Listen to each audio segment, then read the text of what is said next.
Okay, so get ready because we're diving into something pretty wild. Oh, yeah.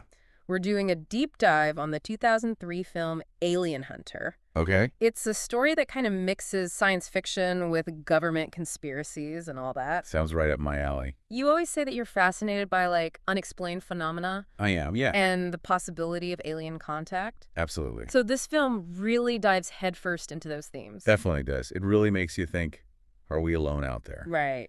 And if we did come into contact with another intelligent life form, what would happen? Exactly. And this film throws in some interesting twists and turns, too. Oh, yeah, I'm sure it does. Okay, so it all starts in 1997 Right. in Mexico. Yeah. There's this radio operator, and he picks up all these strange signals. And then his friend in America, he hears the same thing. Wow. So they're all over. Yeah, and they actually managed to trace these signals back to a fire site Okay. where a meteoroid crashed. Something came to... But here's the thing. The man who goes to investigate, he vanishes. Oh, no, that's creepy. It's like the Yeah. film is saying, hold on tight. Oh. This is just the beginning. Exactly. And then, boom, we jump forward to 2003. Okay. We're in Antarctica now, Oh, wow. Big jump. at a super secret NASA research facility. Sounds intense. They found something buried deep in the ice. Oh, really? And you'll never guess what. It's emitting the same signals from 1997. No way. Yeah. So they think the two are connected. That's what they're trying to figure out. Well, the fact that it's in Antarctica, that's pretty interesting. What do you mean? Well, I mean, Antarctica is so isolated, right? Yeah, for sure. And the ice provides perfect camouflage. Right. It makes you think, like, what could be so important that it needs to be hidden there? Good point. And the fact it's emitting signals that suggest it's technological, Right. maybe even beyond what we currently understand. Yeah, that's a good point.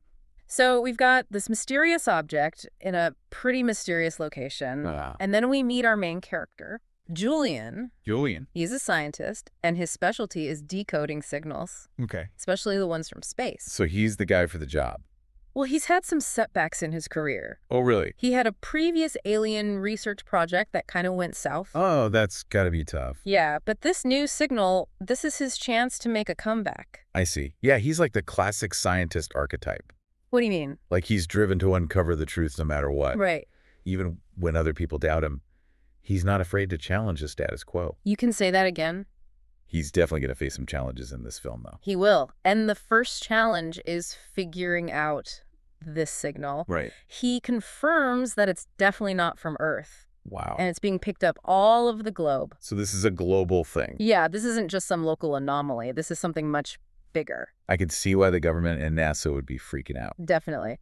So picture this. Okay. Julian is battling treacherous snowstorms to get to this facility, which is not only underground, Okay. but also constantly shaking from the tectonic plates. Oh, wow. Talk about a stressful work environment. I know. What kind of impact do you think that would have on the scientists working there? Oh, man. It'd be intense. The isolation, Uh, the constant threat of earthquakes, the Hmm. extreme cold. yeah. I mean, it would create so much anxiety and urgency. Yeah. It could lead to mistakes, misinterpretations, Right. and just a general sense of unease, which could definitely affect how they perceive this object and the signals it's emitting. It's definitely not the ideal lab setting. So they finally unveil this object, and it's giving off these crazy vibrations and electrical currents. Wow. But here's where things get really strange. Okay, I'm listening. Even after stepping away from the object, Uh-huh. Julian still feels this weird electrical current running through him. Oh, no. That's really freaky. Yeah, almost like he's been marked in some way. Like the object did something to him? Maybe. It's definitely a little unsettling. And to make things even more complicated, What, man? it turns out Julian's ex-wife, Kate, Oh, wow. she's a scientist at the facility too. Talk about an awkward reunion. I know, right? This is getting good. Oh, it gets even better. That night, Okay. Julian has a super vivid dream. Uh-huh. He sees the ice around the object melting Yeah. and something really disturbing being released. Um, And when he wakes up, yeah. the ice has actually partially melted, Really? revealing this strange otherworldly surface. Wow, so the dream was like a premonition? Maybe. It definitely makes you think. It does. It makes you wonder about the connection between Julian and this object. Right. Like, is it just a subconscious fear or something more? That's the question, isn't it? Now, here's where I get a little confused. Okay. The facility also has these underground fields where scientists are growing plants in extreme conditions. Really? That seems kind of random. It does, right. What do you think? Is there a connection to the whole alien thing? I'm not sure, but it just seems so out of place. It could be a way to introduce the idea of extremophiles. What are those? They're organisms that can survive in really harsh environments. Okay. And scientists study them to understand the limits of life. I see. And how life might exist on other planets. So you're thinking the plant fields could be foreshadowing? Exactly. Like maybe this alien creature can survive in extreme environments too. Because it was buried in ice for so long? Right. It's like the film is subtly setting the stage for what's to come. That makes a lot of sense. You know, we see humanity trying to control nature. Yes. Pushing the boundaries of what's possible. Yeah. And then we have this alien object representing the ultimate unknown. It's like a challenge to everything we think we know about life. I like that. Me too. It's a good way to think about it. Okay, so we've got this team of scientists. Right. They're trying to make sense of this object. Yeah. This potential alien artifact. But not everyone's convinced it's alien, right? Right. A lot of them think it's just a meteorite. I can see that. I mean, the idea of alien life is pretty mind-blowing. It is. It would change everything. Yeah, it'd be a huge paradigm shift. So it makes sense that some people would be skeptical. It's human nature to resist ideas that challenge our worldview. Yeah, and even in the scientific community, there's often resistance to new ideas. Oh, absolutely. Absolutely. Especially when they go against what's already established. But Julian isn't giving up. I wouldn't either. He's convinced this is part of an alien spacecraft. Wow. Sending out distress signals. So he thinks it needs help. Yeah, it's like he's in a race against time. To decode the signal. Yes, and to convince everyone else that they're in danger. It's the classic maverick scientist versus the establishment. Exactly. And the stakes are incredibly high. They are. It's not just about being right at this point. Right. It's about survival. Julian's fighting to be heard. Yeah, to warn everyone before it's too late. And the tension just keeps building. Oh, yeah. And then finally they have a breakthrough. They figured out the signal? Yeah. The signal reveals a message. What does it say? Don't open it. Oh, no. That's not good. Not good at all. But guess what? What? They already started cutting into the object. Oh, no. Are you serious? I am. It's like that moment in a horror movie. Where you know something bad's about to happen. Yeah. The audience knows something the characters don't. It creates so much suspense. Definitely. And it also makes you think about human hubris. What do you mean? That we think we can control everything. Oh, I see. Even forces we don't understand. Exactly. And those forces are about to unleash chaos.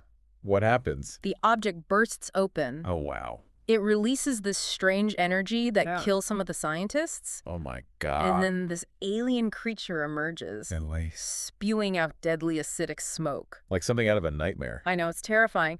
And the authorities outside the facility, they see this creature and they understand the potential threat. So what do? They decide their only option is to destroy the entire facility. Oh, wow.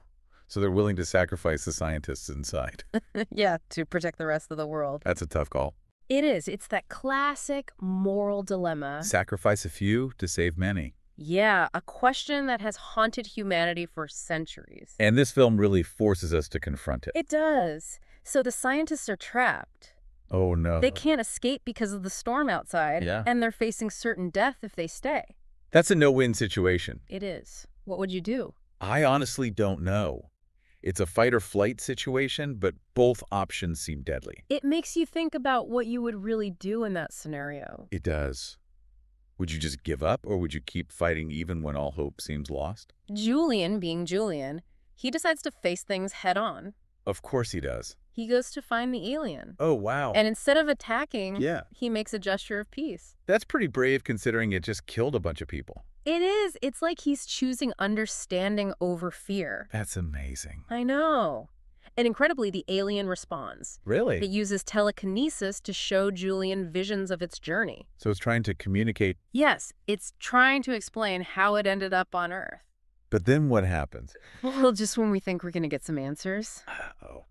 tragedy strikes. Really? What happens? A pilot. Okay. He sees the alien, Uh-huh. and he just sees a monster. Oh, no. He shoots and kills it. Oh, my God. It's heartbreaking because you see this potential for connection. Right. and then it's just gone. Just like that. It's a powerful reminder of how fear can lead to destruction. Yeah, the pilot was acting out of fear. Right. And he destroyed any chance of communication. Exactly. And now remember those strange sensations Julian was feeling? The electrical current? Yes. Well, it turns out they weren't just side effects. What do you mean? The alien wasn't harming them. Really? Why not? It was using their bodies as hosts. What? Yeah, and now that the alien is dead, Julian fears they're all going to die too. That's terrifying. The thought of being a host for something without knowing it. I know, and it raises so many questions. It does. Like about free will and the boundaries between self and other. And to make matters worse, It gets worse. blood tests confirm that they're all infected with the alien virus. They're like ticking time bombs. With a missile on the way. Exactly. They have very little time to figure out a solution. So what do? Oh man, this is intense. It's like they're stuck between a rock and a hard place. It is, and the rock is about to explode, and the hard place is filled with deadly alien spores. Not a good situation. Not at all. So as you can imagine, the pressure starts to get to people. Yeah, I bet. One scientist just loses it. What does he do? He tries to escape. Oh no. He thinks he can outrun the missile and the virus. But what about the risk of spreading the virus? He's not thinking about that. He's just trying to save himself. It's understandable, but still reckless. Yeah, it definitely adds another layer of conflict to the story. So what happens? Does anyone try to stop him? Julian does. Of course he does. He's the only one thinking clearly. But he gets hurt in the process. Oh no. How badly? Pretty bad. The scientist shoots him. Oh my God. That's awful. It's a tragic consequence of fear and desperation. Yeah, people do crazy things when they're scared. They do. But even though Julian's mortally wounded, Yeah. he still has a brilliant idea. Really? What is it? Remember that energy field surrounding the facility? The one that was so unstable. That's the one. Well, Julian thinks that same energy field, the alien energy that's now flowing through them, Right. he thinks it might be their only chance of survival. That's a long shot. It is. But at this point, what do they have to lose? I guess you're right. So what's the plan? Julian tells the other scientists to gather inside the energy field.